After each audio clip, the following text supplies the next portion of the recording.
اردوغان داره مستقیما به محمد الجولانی پول میده تا سوریه رو کامل بگیرن. خب این وسط به ترکیه چی میرسه؟ اردوغان به خیال خودش گفته حالا که کشورهای منطقه و حامی سوریه درگیر جنگه، روسیه هم که درگیر اوکراینه، بهترین فرصت برای تصرف شمال سوریه است که بحران کردها و نیروهای دموکراتیک سوریه که PKK هم توشون نقش داره رو برای مدت‌ها از مرزهای ترکیه دور کنه.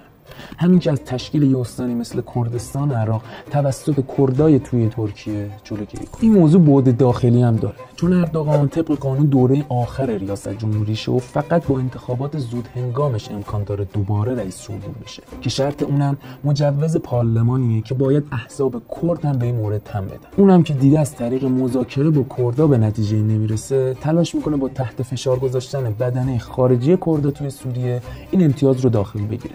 اردوغان میخواد از فرصت تصرف شمال سوریه برای برگردوندن آواره‌های عرب سوریه استفاده کنه تا بافت جمعیتی مناطق کردنشین رو تغییر بده.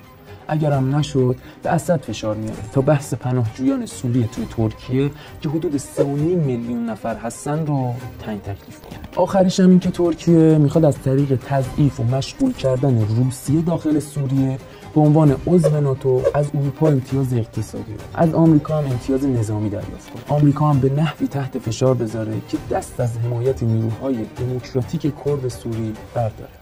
پس برای همینه که